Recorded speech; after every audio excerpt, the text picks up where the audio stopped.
मैं पहले एक संत लेता हूं, दादू दयाल जी।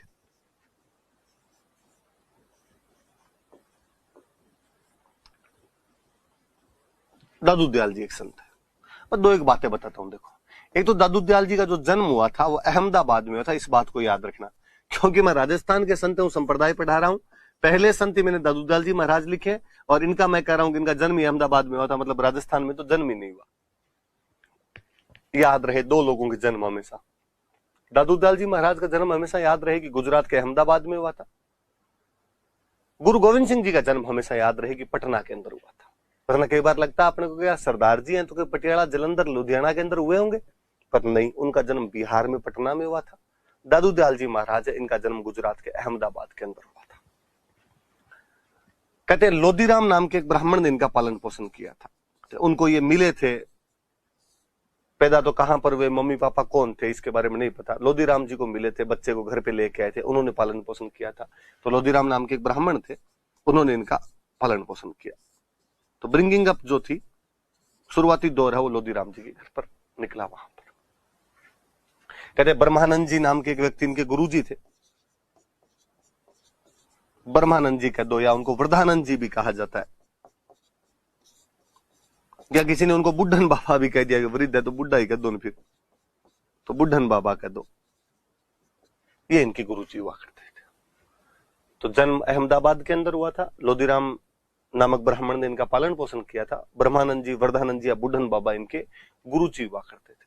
बाद में अपने राजस्थान आ गए थे, और राजस्थान में शुरुआती कई दिनों तक ये सांभर रहे थे।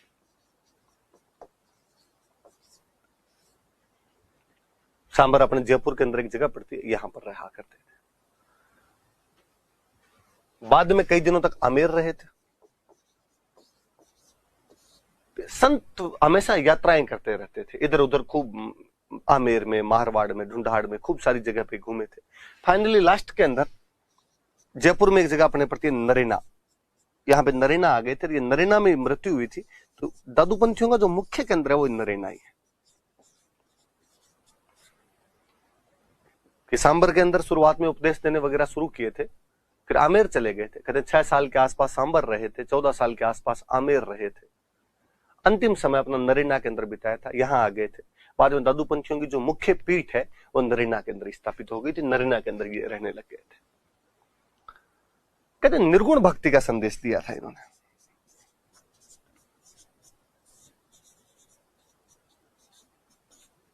मैंने कई बार और ये बात बताई होगी आपको, निर्गुण भक्ति वाली। ऐसी भक्ति जिसमें मूर्ति पूजा नहीं की जाए, सिंबल नहीं हो जिसमें, प्रतीक नहीं हो जिसमें, वो निराकार पूजा है, वो निर्गुण पूजा है। हम कहते हैं ये निर्गुण भक्ति का संदेश या तो कबीर जी दे रहे थे, जब कबीर जी कहते हैं कि पत्थर पूजे हरि मिले तो मैं पूजूं पहाड़, ताते तो चाकी भलीन पीस खाए संसार।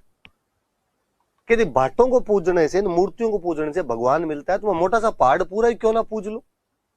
ताते तो चाकी भलीन पीस खाए संसार, उससे अच्छी तो पत्थर की चक्की है, कम से कम आदमी पीस के खा तो लेता है। तुम्हारे वाली मूर्ति तो किसी काम में भी नहीं आती। मतलब बंदा साफ साफ मूर्ति पूजा का विरोध कर रहा है, आडंबरों का, रिचुअल्स का विरोध कर रहा है, निर्गुण भक्ति की तरफ कर रहा है कि आप तो घर में बैठ के राम राम राम राम करो यार। वो जो परमात्मा है वो कोई इस मूर्ति के अंदर थोड़ी, घट घट में भगवान है, कण कण में भगवान है। सनातन धर्म की नॉर्मल सी अवधारणा है। ये निर्गुण भक्ति है जो मूर्ति पूजा का खिलाफत करती है। मूर्ति पूजा करो तो सगुण, और मूर्ति पूजा नहीं करो तो निर्गुण। दादू दयाल जी महाराज ने भी सेम निर्गुण भक्ति का संदेश दिया, इसलिए हम कहते हैं राजस्थान के कबीर है। दादू दयाल जी क्या कहा जाता है तो इन्हें राजस्थान का कबीर कहा जाता है। मैं कई बार क्लास में बताता रहता हूं कि भाई नेता और संत हमेशा उसी भाषा में बोलना पसंद करेंगे जिसमें उनको सुनने वाले होंगे। फैन फॉलोइंग बढ़ानी है भाई, फॉलोवर बढ़ाने हैं। संत के फॉलोवर ही तो संप्रदाय में तब्दील होंगे। जब ज्यादातर समय जयपुर में कटा, सांभर रहे, आमेर रहे, नरेना रहे, तीनों जगह जयपुर है, ढूंढाड़ इलाका था, यहाँ की भाषा ढूंढाड़ी है, तो दादू जी महाराज अपने उपदेश कौन सी भाषा में देंगे? स्वाभाविक सी बात है, ढूंढाड़ी के अंदर अपने उपदेश देंगे। तो दादू जी महाराज ने जो अपने उपदेश थे वो कौन सी भाषा में दिए थे? ढूंढाड़ी भाषा में अपने उपदेश दिए थे। इनकी जो टीचिंग्स है वो ढूंढाड़ी भाषा में थी, जयपुर वाली जो भाषा है। छह छह लगा के जो बोलते हैं, अंडजारी उच्चारण कंडजारी उच्चारण, ये जो भाषा है ये जयपुर की लोकल भाषा है। इस भाषा में अपने उपदेश दिए थे। फिर बता दूं मैं, दादू दयाल जी का जन्म अहमदाबाद के अंदर हुआ था। लोधीराम जी नाम के ब्राह्मण ने इनका पालन पोषण किया। ब्रह्मानंद जी, वर्धानंद जी या बुढ़न बाबा कुछ भी कह दो, वो उनके गुरु रहे। निर्गुण भक्ति का उसी प्रकार संदेश दिया जिस प्रकार कबीर जी ने दिया था, इसलिए राजस्थान का कबीर कहते हैं हम इनको। अपना शुरुआती कुछ समय सांभर में बिताया, फिर आमेर रहे थे, नरीना में अंतिम समय बिताया था, वहीं पे मृत्यु हुई थी जो बाद में दादू पंथियों की मुख्य शाखा बन गई थी। ढूंढाड़ी भाषा के अंदर अपने ज्यादातर जो उपदेश दिए थे ढूंढाड़ी भाषा के अंदर दिए थे। कहते हैं ये जहां पर उपदेश दिया करते थे या जहां पे सत्संग लगाते, जहां पर भी सत्संग लगाया करते थे, उन सत्संग वाली जगह को बोला करते थे अलख दरीबा।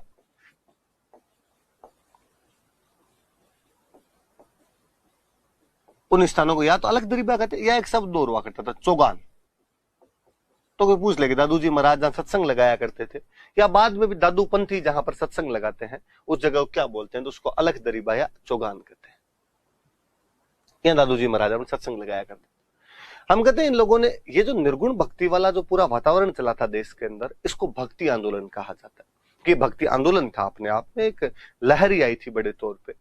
दादू दयाल जी वाला जो भक्ति आंदोलन था उसका नाम निपक आंदोलन है। कोई पूछे कि निपक नामक भक्ति आंदोलन किसने चलाया था? निष्पक्ष से बन गया निपक। निपक नामक भक्ति आंदोलन किसने चलाया था? तो दादू जी महाराज ने निपक नाम का भक्ति आंदोलन चलाया था। ये बात भी याद रह जाए तो भली बात आपने ठीक है थोड़ी सी। दादू पंथी मूर्ति पूजा नहीं करते, मैंने बताया निर्गुण भक्ति है तो मूर्ति पूजा तो नहीं होगी।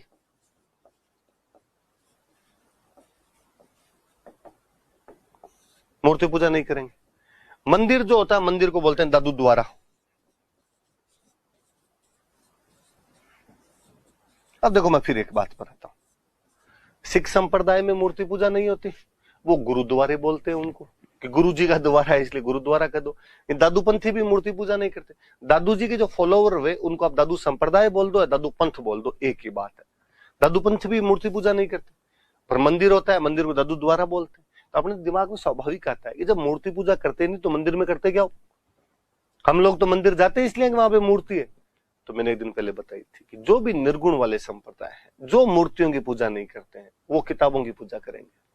मैंने बताया था यहूदी ओल्ड टेस्टामेंट को मान ले, ईसाई बाइबिल को मान ले, मुसलमान कुरान को मान ले, सिख गुरु ग्रंथ साहिब को मान ले। इन्होंने कहा हम भी किताबों की पूजा करेंगे। किताब कौन सी? जो दादू जी के उपदेश जिसमें लिखे हुए, और दादू जी के उपदेश जिस किताब के अंदर लिखे उस किताब का नाम है वाणी। तो मंदिर में किसकी पूजा की जाती है? तो वाणी की। दादू दयाल जी की जो वाणी है उसकी पूजा की जाती है। दादू दयाल जी की वाणी की पूजा की जाती है। आमेर अपना लंबा टाइम बिताया दादू दयाल जी महाराज। आमेर में उस समय राजा हुआ करते थे भगवंत दास जी। पढ़े हमने हिस्ट्री के अंदर, भगवंत दास जी आमेर के राजा थे। अकबर मुगल बादशाह जो था फतेहपुर सीकरी में उन दिनों आया हुआ था। यूपी में जो फतेहपुर सीकरी पड़ता है वहां पर मुगल बादशाह अकबर आया हुआ था।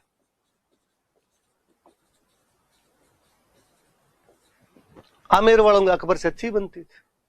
अकबर ने भगवंत दास जी को कहा यार भगवंत दास जी, दादू दयाल जी का नाम खूब सुना यार, मिलाओ हमें भी कभी, आपके आमेर में रहते हैं। पक्का साहब? कहते 1585 में फतेहपुर सीकरी में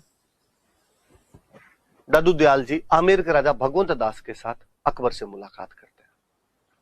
यह बात इसलिए महत्वपूर्ण है कि इससे अपने को यह पता चलता है कि दादू दयाल जी अकबर के कंटेम्पररी थे, अकबर के समकालीन हुआ करते थे दादू दयाल जी महाराज जो थे। तो 1585 में आमेर के राजा भगवंत दास के साथ में फतेहपुर सीकरी में अकबर से मुलाकात करके आए थे। दादू दयाल जी महाराज का यह मानना था कि यार बंदे का जीवन जो है हमेशा परोपकार में बीतना चाहिए। हमेशा बंदा दूसरों के हित में ही सोचे, दूसरों का भला सोचे, बुरा क्यों सोचे किसी का। सही बात। दादू दयाल जी एक कदम आगे कर, दादू दयाल जी कर मरने के बाद भी व्यक्ति का जीवन किसी के काम आना चाहिए। लोगों का सब मरने के बाद कैसे काम आ सकता है? मरने के बाद या तो जला दो या दफना दो, मिट्टी होती क्या काम है किसी की? दादू दयाल जी का एग्जैक्टली मैं यही बात कर रहा हूं। जब मिट्टी ही होती है तो क्यों जलाओ और क्यों दफनाओ? छोड़ दो जंगल में ले जाके, पशु पक्षी खाएंगे, किसी के तो पेट में जाएगा, मरने के बाद कहीं ना कहीं तो काम आएगा। तो दादू पंथ में मरने के बाद बंदे को ना जलाया जाता है ना दफनाया जाता है, बल्कि पशु पक्षियों के खाने के लिए खुले मैदान के अंदर रख देते हैं। जो लाश होती है, जो डेड बॉडी है, इसको ना तो जलाते हैं ना इसको दफनाते हैं,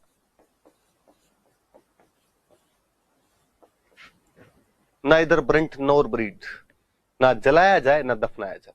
तो साहब तो पशु पक्षियों का भोजन है और खुले मैदान में रख दो, ओपन ग्राउंड के अंदर रख दिया जाए।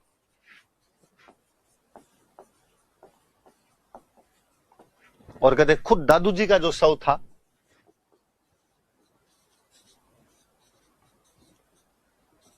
वो जयपुर में एक पहाड़ी पड़ती है, भैराणा की पहाड़ी, वहां पर रख दिया गया था। लोगों ने बाद में उस जगह की पूजा करनी शुरू कर दी। भाई यहां दादू जी की लाश रखी गई थी, उस जगह का नाम पड़ गया दादू खोड़, या उसको कहते हैं दादू पालका।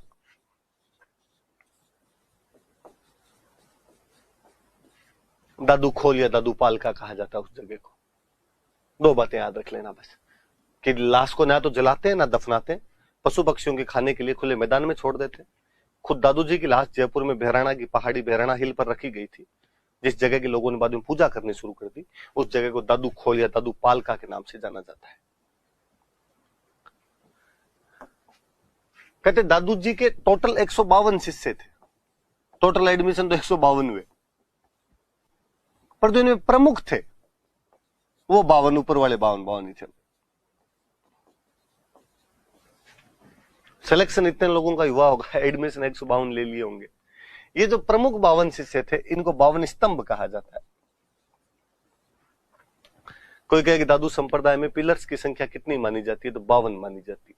52 पिलर्स क्यों माने जाते हैं? क्योंकि 52 स्तंभ होते हैं, इसलिए 52 पिलर माने जाते हैं। स्वाभाविक सी सीधी सी बात है एकदम। टोटल 152 शिष्य थे, उनमें से 52 शिष्यों को क्या कहा जाता है? मुख्य स्तंभ कहा जाता है। नरेना मुख्य केंद्र है, नरेना में मेला लगता है इनका,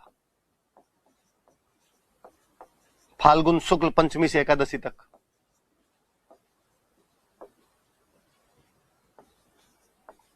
पंचमी से एकादशी तक मेला होता है।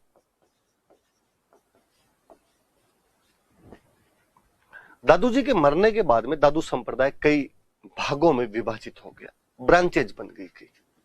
कौन कौन से ब्रांचेस थे?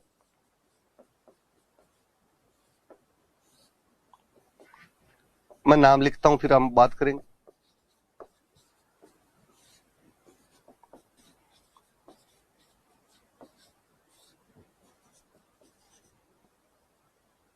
खाकी विरक्त उत्तरादे, सॉरी खालसा विरक्त उत्तरादे, खाकी और नागा। दादू पंथ की ब्रांचेज है, खालसा, विरक्त, उत्तरादे, खाकी और नागा। हिस्ट्री पढ़ाते समय मैंने बार बार बताया होगा कि मुख्य केंद्र के अधीन जो भी होता है उसको खालसा कहते हैं। मुख्य केंद्र कौन सा? नरेना। तो जो नरेना वाली पीठ को ज्यादा मानते हैं वो तो कौन से हो गए? खालसा।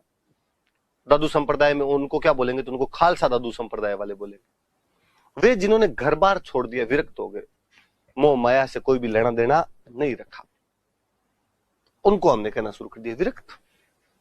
जो घर बार छोड़ देते हैं, घूम घूम के दादू संप्रदाय का प्रचार प्रसार करते हैं, एक जगह पे रहते ही नहीं है, विरक्त हो गए। दादू दयाल जी के मरने के बाद में एक चले हुआ करते थे, बनवारी दास जी महाराज। बनवारी दास जी महाराज जो थे वो चले गए थे बाद में हरियाणा। हरियाणा राजस्थान से किस दिशा में पड़ता है? तो अपने कहते हैं राजस्थान से उत्तर दिशा में पड़ता है, तो वो हो गए उत्तराद्य। तो जो हरियाणा में रतिया नाम की जगह पर इन्होंने अपना केंद्र बना लिया था, जो हरियाणा में रतिया की तरफ चले गए थे वो उत्तराद्य हो गए। जो खाकी कपड़े पहनने लग गए थे, भस्म लगाने लग गए थे, जटाएं धारण करने लग गए थे, वो खाकी हो गए। और जो जिंदाबादी रहने लग गए थे वो नागी हो गए। 5 ब्रांचेज है। जो मुख्य पीठ को मानते हैं वो खालसा, घर बार छोड़ के दादू संप्रदाय का प्रचार प्रसार किया, विरक्त। बनवारी दास जी के साथ हरियाणा में रतिया की तरफ चले गए, उतरा दे। भस्म लगा के, जटा लगा के, राख लगा के वैसे रहे, वो खाकी। एक नागा, 5 ब्रांचेज हो गई, याद रखना इनके नाम। शिष्य 52, जिनको 52 स्तंभ कहते हैं, ब्रांचेज ये 5। मैं वापस थोड़ी थोड़ी बातें बताऊं, पीछे से वापस देखो। दादू दयाल जी का जन्म गुजरात के अहमदाबाद में हुआ। लोधीराम जी नामक ब्राह्मण ने इनका पालन पोषण किया। ब्रह्मानंद जी, वर्धानंद जी या बुढ़न बाबा इनके गुरुजी थे। अपना काफी समय सांभर के अंदर बिताया, आमेर में रहे। अंतिम समय में नरेना आ गए थे, वहीं पर मृत्यु हुई। ये इनका मुख्य केंद्र है। तीनों क्षेत्र आपके जयपुर में पढ़ते हैं। तो अपने उपदेश सारे ढूंढाड़ी भाषा के अंदर दिए थे इन्होंने। किस बात के उपदेश दिए? तो निर्गुण भक्ति के उपदेश दिए। ऐसे कुछ उपदेश कबीर जी ने दिए, इसलिए हम इनको राजस्थान का कबीर कहते हैं। जहां सत्संग दिया करते थे उस जगह को अलख दरीबा या चौगान कहते हैं। निपख नाम का भक्ति आंदोलन चलाया था इन्होंने। मूर्ति पूजा नहीं करते, तो मंदिर जो दादू द्वारा इनका होता है उसमें किसकी पूजा की जाए? तो उसमें दादू जी के जो उपदेश है वो वाणी नाम के ग्रंथ में संकलित है, उसकी पूजा की जाती। आमेर में जब रहते थे तो राजा भगवान दास जी के साथ 1585 में अकबर से मिलने के लिए गए थे। फतेहपुर सीकरी में अकबर से मुलाकात की थी। लाश को ना तो जलाते हैं ना दफनाते हैं, खुले मैदान में पशु पक्षियों के खाने के लिए छोड़ देते हैं। खुद दादू जी की लाश बहराना की पहाड़ी में रख दी गई। बहराना की पहाड़ी को उसको दादू खोले, दादू पालका कहते। 152 टोटल शिष्य थे, जिनमें प्रमुख शिष्य 52 है, जिनको कि 52 स्तंभ कहा जाता है। नरेना मुख्य पीठ है, जहां पर फाल्गुन शुक्ल पंचमी से एकादशी तक मेला लगता है। जो नरेना वाली पीठ को मानते हैं वो खालसा हो गए। जो घर बार छोड़ के रहते थे वो विरक्त हो गए। जो हरियाणा की तरफ चले गए थे उत्तरादे हो गए। जटाएं धारण करते थे तो नाग खाकी हो गए। और एक लास्ट ब्रांच आपकी नागा हो गए। थोड़ी सी बात और करते हैं, इनके शिष्यों के बारे में बात करते हैं। प्रमुख शिष्य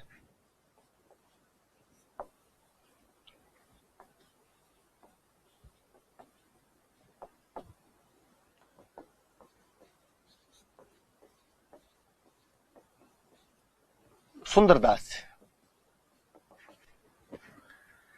थोड़ी सी बातें बताता हूं मैं, हिस्ट्री से रिलेटेड चीजें आपने सुनी होगी मेरे से ये बातें। बीकानेर में एक राजा वे जैत सिंह, पढ़ा हमने हिस्ट्री पढ़ते टाइम। 1541 में मालदेव के खिलाफ पाहेबा या साहेबा के युद्ध में लड़ते हुए मारे जाते हैं। उनका बेटा कल्याणमल शेरशाह सूरी के पास चला जाता है। इतनी बात मैंने आपको हिस्ट्री के अंदर बताई थी। और गिरी सुमेल के युद्ध में मेड़ता वाला वीरमदेव और बीकानेर वाला कल्याणमल दोनों शेरशाह सूरी का साथ देते हैं। और उस युद्ध को जीतने के बाद कल्याणमल को बीकानेर और वीरमदेव को मेड़ता मिल जाता है। ऐसा कहते हैं कि जब जैतसी और मालदेव लड़ रहे थे तब कल्याणमल और कल्याणमल का एक छोटा भाई हुआ करता था भीमराज। ये दोनों सिरसा में थे। हरियाणा में एक जगह पड़ती है सिरसा। जब इनको समाचार मिले कि अपने राज्य पर मालदेव ने कब्जा कर लिया और पिता युद्ध में लड़ते हुए वीर गति को प्राप्त हो गया, तब क्या किया जाए? दोनों भाइयों ने प्लान किया। भीमराज बड़ा इंटेलिजेंट था। भीमराज ने कहा किसी बड़े राजा का साथ लिया जाए। भीमराज दिल्ली शेरशाह सूरी के पास गया, शेरशाह सूरी को अप्रोच किया और शेरशाह सूरी को कहा गया, शेरशाह तू हमारा साथ दे, हमें बीकानेर दिलवा दे, तू जोधपुर रख लेना। इतने पीछे पीछे वीरमदेव चला गया। वीरमदेव ने कहा मैं भी आपके साथ हूं, मुझे भी मेड़ता दिलवा दो। शेरशाह, वास्तव में भीमराज के कहने पे शेरशाह तैयार होता है। शेरशाह को गिरी सुमेल के लिए तैयार करने वाला भीमराज जी थे। वहां से सेना लेके निकलते हैं। कल्याणमल जी को पता चलता है वो आ रहे हैं, तो कल्याणमल जी इनको बीच में ज्वाइन करता है। कल्याणमल जी भी इनके साथ में हो जाते हैं। लड़ते हैं, युद्ध का अपने को सब पता है, वो उन बातों में मैं नहीं जा रहा। कल्याणमल राजा बन जाते हैं। इधर पहले बड़ा भाई राजा बनता था, बाकी भाइयों को तो सामंत बनना पड़ता था, नौकरी करनी पड़ती थी। भीमराज ने सोचा भाई की नौकरी करें, किसी और की नौकरी करें। नौकरी नौकरी है क्या है। नया नया मुगल बादशाह बना था अकबर। भीमराज जी अकबर की सेवा में चले जाते हैं और अकबर को जाका हुए तू सेना के अंदर रख ले। बहादुर लोगों की जरूरत हुआ करती थी, सैनिकों की जरूरत हुआ करती थी राजाओं को। अकबर ने कहा ठीक है भीमराज रहो। बीकानेर के राजा कल्याणमल का छोटा भाई भीमराज अकबर की सेवा के अंदर चला जाता है। थोड़े दिनों में अकबर का एक सौतेला भाई मिर्जा हकीम काबुल में अकबर के खिलाफ विद्रोह कर देता है। मिर्जा हकीम के विद्रोह को दबाना। मिर्जा हकीम उधर से कहता है कि मैं काबुल से आ रहा हूं, आगरा आऊंगा और आगरा आके अकबर को उठा के मैं राजा बनूंगा। अकबर ने कहा ऐसे तो कैसे आ जाएगा यहां तक। अकबर ने बीकानेर वाले भीमराज को कहा कि भीमराज, मिर्जा हकीम का विद्रोह दबाने के लिए तू जा। साथ में यूपी में एक जगह पड़ती है चिंदानी, और चिंदानी का एक राजा था चंद्रसेन। याद रखे, यूपी के चिंदानी का चंद्रसेन, अपने वाले चंद्रसेन से कोई लेना देना नहीं है। उसको कहा भाई तू भी भीमराज के साथ जा। एक टुकड़ी लेके भीमराज, एक टुकड़ी लेके चिंदानी वाला चंद्रसेन, दोनों गए। मिर्जा हकीम को रास्ते में रोक के भगा दिया, युद्ध जीत गए।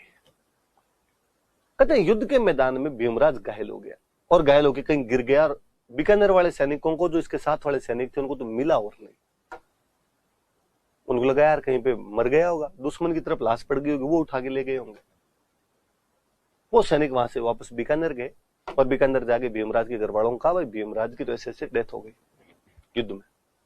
भीमराज की जो पत्नी थी वो इस बात को सुन के सती हो गई। घर वालों ने 12 दिन कर लिए, लड्डू बना लिए। प्रहलाद दास जी नाम के एक पुरोहित थे, इनके पारिवारिक पुरोहित थे। प्रहलाद दास जी कहा हरिद्वार जाके फूल तिराए आओ,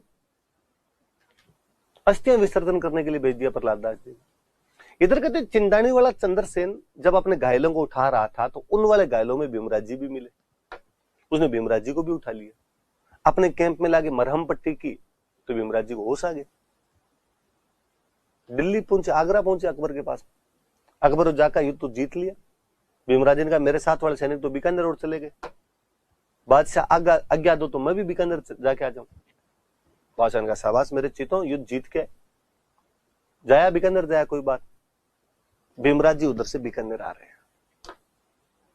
मथुरा के अंदर भीमराज जी रुके हुए हैं, जहां उनका पारिवारिक पुरोहित प्रहलाद दास उनको मिलता है।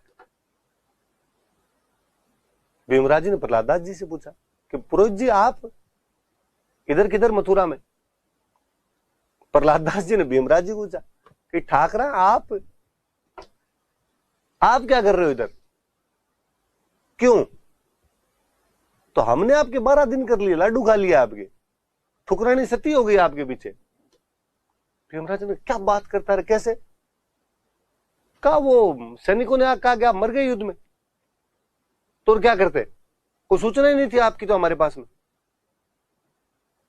और भीमराज के अचानक वैराग्य उत्पन्न हुआ, और उसे लगा कि ये दुनिया, ये महफिल अब काम की नहीं है। अब जब पत्नी सती हो गई, अपनी मृत्यु का समाचार सुन के वो स्वर्गलोक की चली गई, अब अपने भी घर जाके क्या करेंगे। धीरानी है, बीता घर है, घरवाली चली गई, अब किस बात का घर है, क्या लाना है घर जाके। और प्रहलाद दास जी को कहा पुरोहित जी आप पधारो, जाओ बीकानेर वापस, मैं नहीं जा रहा। प्रहलाद दास जी ने कहा साहब मत, खुद नहीं जाऊंगा। दुनिया का, इस जीवन का मूल्य समझ आ गया। ये जिंदगी, आदमी जिंदा है, उसके क्रियाक्रम हो गए, देख लो, इतना देख लिया अब जीवन में, अब क्या करूंगा मैं जाके, मैं आपके साथ ही रहूंगा। भीमराज जी ने कहा कि नहीं नहीं तुम जाओ। प्रहलाद दास जी आए, आके भीमराज जी के घर वालों को कहा पहले तो अरे जिंदा है भीमराज, अब क्या करें, तो लाए उनको घर पे, कहां रह गए, मथुरा रह गए, पर अब लाने की कोशिश मत करना, मैंने उस व्यक्ति की आंखें देखी है। अब वैराग्य उत्पन्न हो गया, अब रहने दो यार उसको। फिर प्रहलाद दास जी अपने घर गए, अपने घर वालों को जाकर सॉरी, मैं खुद अब भीमराज जी के साथ ही रहना चाहता हूं, खुद यह वैराग्य जीवनी जीना चाहता हूं। घर वालों से छेड़ी राम रूमी करके अंतिम विदा लेके मथुरा वापस जाते हैं। भीमराज और प्रहलाद दास दोनों वहां पर मथुरा वापस मिलते हैं और विचारते हैं कि संन्यास लेने के लिए गुरु बनाना जरूरी है। नुगरा आदमी, बिना गुरु का आदमी संन्यास नहीं ले सकता, उसका संन्यास सफल नहीं माना जाए। फतेहपुर सीकरी में चतुरदास जी महाराज नाम के एक महाराज हुआ करते थे, अच्छे संत थे। गए भीमराज प्रहलाद दास दोनों का, चतुरदास जी मुझे, हम दोनों को अपने चेले बना लो। चतुरदास जी ने कहा रहे तुम थोड़े ऊंचे लेवल के और थोड़े, मैं तुम्हारा गुरु बनने लायक हूं नहीं। तो साहब हमारा गुरु कौन बने, हमें मुक्ति का मार्ग कौन दिखाए? सांबर वाली पहाड़ियों में दादू दयाल बैठा हुआ है, तुम दादू दयाल के पास जाओ। आए दोनों। भीमराज राजकुमार था, बीकानेर के राजा कल्याणमल का छोटा भाई था,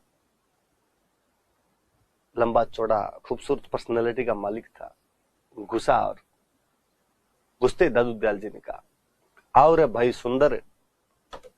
और भीमराज ने हाथ जोड़े, महाराज मेरा नाम भीमराज है, सुंदर नहीं है। बीकानेर के राजा कल्याणमल का छोटा भाई हूं। ये हमारे पूर्वज जी प्रहलाद दास जी है। छत्रदास जी महाराज फतेहपुर सीकरी वालों ने आपके पास भेजा है, हमें अपना चेला बनाइए। दादू दयाल जी ने कहा कि राजकुमारों ने कब वैराग्य धारण किए थे? राजा महाराजा विलासिता का जीवन जीने वाले सन्यास बहुत कठिन मार्ग है मेरे मित्र, पार नहीं पड़ेगी। भीमराज ने कहा, आप जीवन में ऐसे ऐसे रंग देखे हैं दादू दयाल जी, और बचा नहीं है कुछ। का पक्का सन्यास धारण करने के लिए तैयार है? 100%। सब कुछ छोड़ने के लिए तैयार है? कहा, एक वस्त्र और 5 शस्त्र धारण करूंगा, बाकी सब कुछ त्याग दूंगा। एक वस्त्र मतलब एक लंगोट तो बांधने देना आप। क्षत्रिय हूं, हथियार रखूंगा खुद के पास में, केस, कंगा, कड़ा, कृपाण और कच्छा, ये 5 चीज रखने दो। एक वस्त्र और 5 शस्त्र, बाकी सब कुछ त्यागता हूं दादू दयाल जी आपके चरणों में। कोई राज्य चाहिए, कोई घर बार चाहिए, कोई परिवार चाहिए, मोह माया आप देख ली सर। दादू दयाल जी ने कहा, तो व्यक्ति जब अपनी पिछली जिंदगी से छुटकारा चाहता है तो पिछले जीवन का जो नाम है वो भी त्यागना पड़े।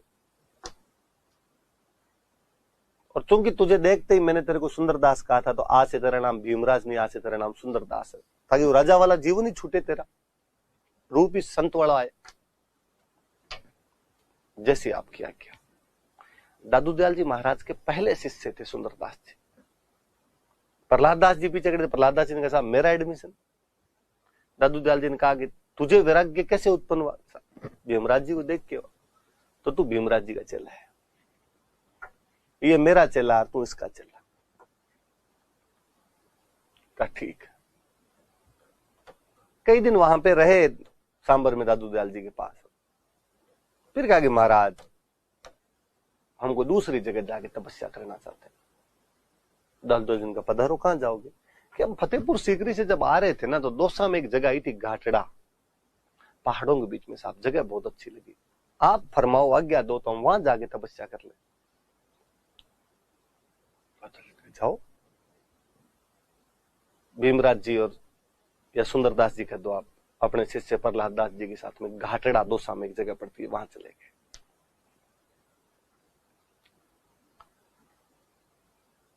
हथियार रखा करते थे अपने साथ में, क्योंकि क्षत्रिय थे तो हथियार त्यागे नहीं उन्होंने, इसलिए उनके जितने अनुयायी बने आगे, वो भी हथियार रखा करते थे। कपड़ों तक का त्याग कर दिया था। दादू संप्रदाय की नागा शाखा इन्हीं सुंदरदास जी महाराज द्वारा शुरू की गई। दादू जी के प्रथम शिष्य थे सुंदरदास जी महाराज, नागा शाखा के संस्थापक थे वो। कहते कई दिन घाटड़ा रहे और फिर प्रहलाद दास जी को सब कुछ सौंप सांप के और कहा कि मैं हिमालय जाऊंगा। हिमालय चले गए थे बाद में। दादू संप्रदाय वाले कहते हैं कि सुंदरदास जी महाराज हिमालय में आज भी जिंदा है, सुंदरदास जी महाराज मरे नहीं है, पहाड़ियों में आज भी विचरण करते हैं। उनमें चमत्कारों के कई किस्से प्रसिद्ध है सुंदरदास जी महाराज के। उनकी जो नागा शाखा थी, वो अपने पास हथियार रखती थी, हमेशा लड़ाई किया करती थी। जहां पर वो नागा साधु रहते उनको छावनी कहते थे। आप कहोगे सब साधु और लड़ाई, किससे लड़ाई करे हो? वे नागा साधु सुंदरदास जी की वो सेना धर्म की रक्षा के लिए लड़ी। जब औरंगजेब जैसे दुर्दांत राजाओं ने विधर्मियों के पूजा स्थलों को तोड़ना शुरू किया, तब उन नागा साधुओं ने अपने जी जान की बाजियां लगा दी थी। मुझे याद आता है कि खाटू श्याम जी के मंदिर पर जब औरंगजेब का आक्रमण हुआ और आमेर और मारवाड़ की सेनाएं भी लड़ने में हिचकिचा रही थी, तब वो नागा साधु अपने अपने हथियार लेकर खाटू श्याम जी के मंदिर को बचाने के लिए तत्पर हो गए थे।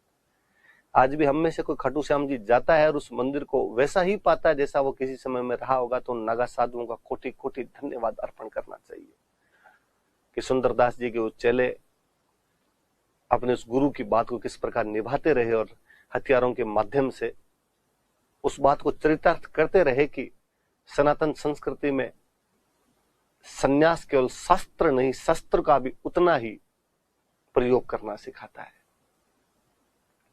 कालांतर में जब मराठे राजस्थान को पद दलित कर रहे थे, आक्रांता बनकर लूट खसोट कर रहे थे, मैंने कभी बताया था कि मराठों से लड़ने में सबसे अग्रणी कोई रियासत थी तो आमेर थी। सवाई प्रताप सिंह जब तुंगा पाटन और मालपुरा के युद्धों में महादजी सिंधिया जैसे महारथियों को धूल चटा रहे थे, उस समय नागा साधुओं की एक टीम आमेर वालों के साथ कंधे से कंधा मिलाकर खड़ी थी। वो जो नागा साधु थे वो सुंदरदास जी के चेले हैं, वो सुंदरदास जी द्वारा स्थापित किए गए थे। आपने याद रखने वाली बात यही कि इनका वास्तविक नाम भीमराज था, बीकानेर के राजा कल्याणमल के छोटे भाई थे, दादू पंथ की नागा शाखा की स्थापना की थी, नागा शाखा के संस्थापक थे। नागा शाखा के जो साधु हैं वो हथियार बंद रहते थे।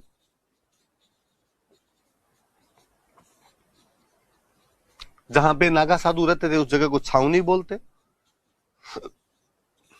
सैनिक जहां रहते उसको छावनी तो कहते हैं। मराठा आक्रमणों के समय इन्होंने जयपुर के राजाओं की मदद की थी। बेसिकली सवाई प्रताप सिंह वाला थोड़ा सा याद रखना कि मराठा आक्रमणों के समय सवाई प्रताप सिंह की सहायता की।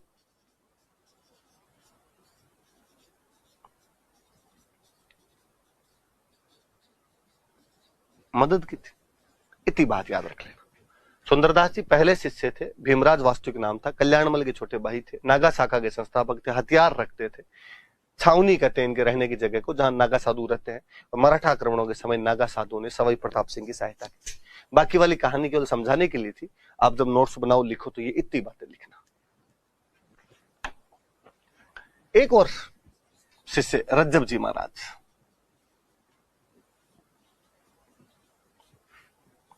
सांगानेर के पठान थे।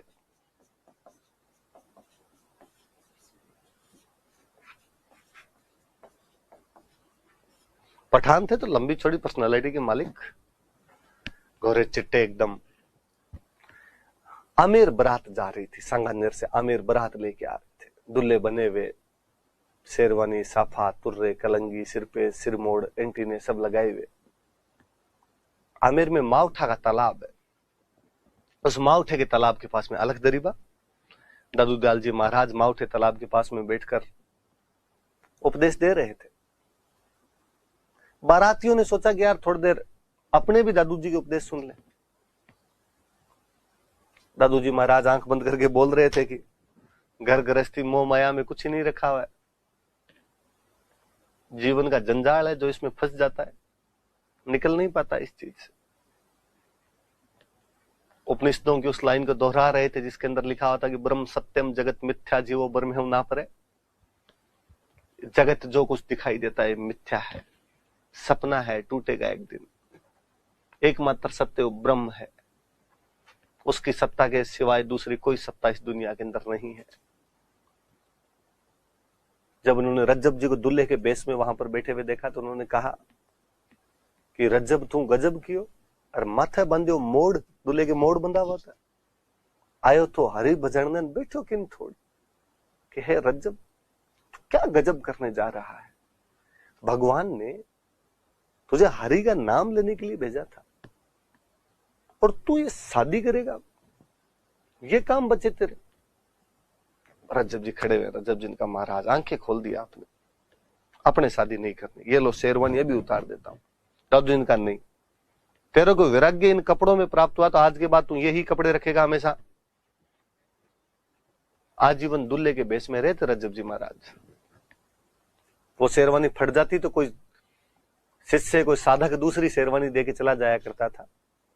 एक संत जो दादू जी के उपदेशों को सुनकर शादी नहीं करते और आजीवन दूल्हे के वेश में रहते हैं, वो कौन थे? तो रज्जब जी थे। तो दादू जी के उपदेश सुनकर विवाह नहीं किया और आजीवन दूल्हे के वेश में रहे थे। सुनने के बाद में शादी नहीं करते और आजीवन दूल्हे के वेश में रहे। तो वो कौन थे? तो रज्जब जी महाराज थे। बुक्स लिखी बहुत अच्छी अच्छी रज्जब जी महाराज ने।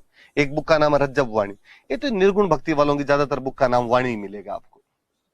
एक योगा पर बहुत अच्छी बुक लिखी उन्होंने, सर्वंगी।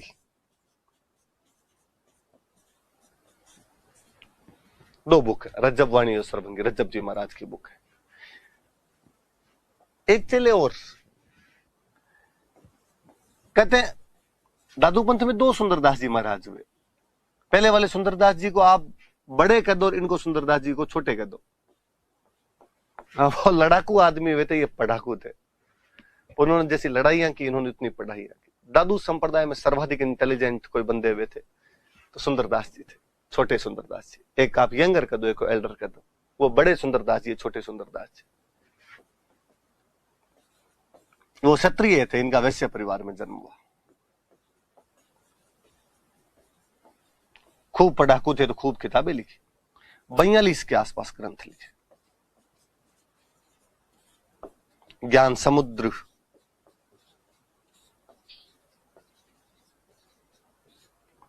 सुंदर सागर,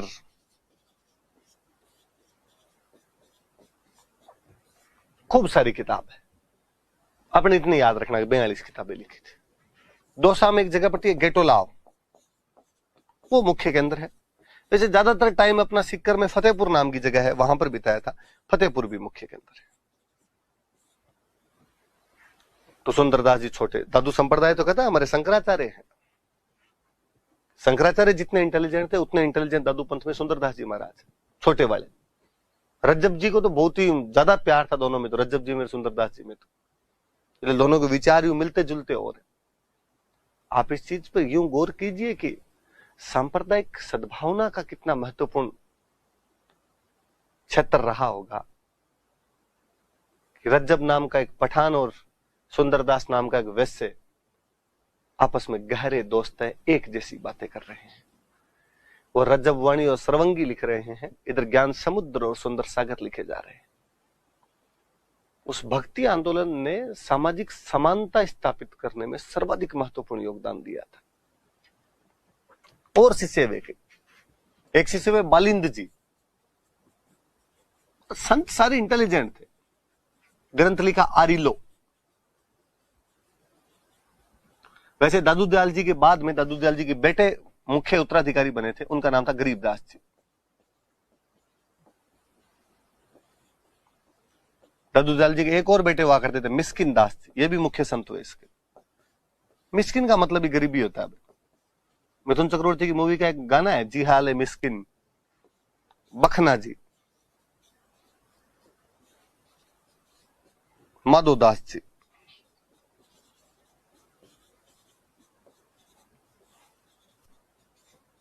खूब सारे संत हुए थे। तो दादू पंथ आप वापस देख लो, महत्वपूर्ण है। कोई उठा के पूछ लेगा, कई बार क्वेश्चन पूछे हुए हैं, खूब सारी चीजें हैं। अहमदाबाद में जन्म हुआ, लोधीराम नाम के ब्राह्मण ने पालन पोषण किया। ब्रह्मानंद जी, वर्धानंद जी या बूढ़न बाबा इनके गुरु जी थे। सांभर, आमेर और नरेना में अपना समय बिताया। नरेना इनका मुख्य केंद्र है। ढूंढाड़ी भाषा में उपदेश दिए, निर्गुण भक्ति का संदेश दिया था। राजस्थान का कबीर कहते हैं हम इनको। जहां सत्संग देते उसको अलग दरीबा है, चौगान कहते हैं। निपक आंदोलन चलाया, मूर्ति पूजा नहीं करते, मंदिर को दादू द्वारा कहते हैं। वहां पर दादू जी की लिखी हुई किताब वाणी की पूजा की जाती है। आमेर के राजा भगवंत दास जी के साथ 1585 में फतेहपुर सीकरी में अकबर से मिलके आए थे। लाश को ना तो जलाते हैं, दफनाते हैं, पशु पक्षियों के खाने के लिए खुले मैदान में छोड़ते हैं। दादू जी की लाश बहराना की पहाड़ी में रखी गई, जिसको दादू खोले, दादू पाल का कहते हैं। 152 टोटल शिष्य थे, उनमें 52 मुख्य थे, जिनको 52 स्तंभ कहते हैं। नरेना में फाल्गुन शुक्ल पंचमी से एकादशी तक मेला लगता है। वे लोग जो नरेना को मानते हैं वो खालसा है, जो घर बार छोड़ गए वो विरक्त है, जो उत्तर की तरफ चले गए उत्तराधे है, जो भस्म और जटाएं रखे वो खाकी है। सुंदरदास जी के चले जो हथियार रखते थे वो नागे। प्रमुख शिष्य सुंदरदास जी महाराज, बीकानेर के राजा कल्याणमल के छोटे भाई भीमराज थे। नागा शाखा के संस्थापक थे। नागा साधु हथियार रखते अपने पास में, इनके रहने के स्थान को छावनी कहते हैं। मराठा आक्रमणों के समय सवाई प्रताप सिंह की मदद की थी। रजब जी सांगानेर के पठान थे, दादू जी के उपदेश सुनकर शादी नहीं की थी, आजीवन दूल्हे के वेश में रहे थे। रजब वाणी और सरवंगी जैसी पुस्तकें लिखी थी। सुंदरदास जी छोटे, ऐसा कहते सुंदरदास जी बड़े दादू जी के पहले शिष्य थे, सुंदरदास जी छोटे उनके लास्ट शिष्य हैं। वैसे परिवार में जन्म हुआ था। 42 ग्रंथ लिखे थे। ज्ञान समुद्र और सुंदर सागर मुख्य हैं। गेटोला और दौसा में और फतेहपुर सीकर में इनके मुख्य केंद्र है। बालिंद्र जी ने आरिलो नाम की किताब लिखी थी। गरीबदास जी, मिस्किन दास जी, दो दादू दयाल जी के बेटे ही थे, वो भी मुख्य संत बने। बखना जी और माधोदास जी और मुख्य संत। दादू दयाल जी थोड़े बड़े ही हैं, आप अच्छे से याद करना। बाकी वाले अपने कल और पढ़ेंगे, बाकी वाले में थोड़ी कम जानकारी है, तो हम कर लेंगे धीरे धीरे इनको। Thank you.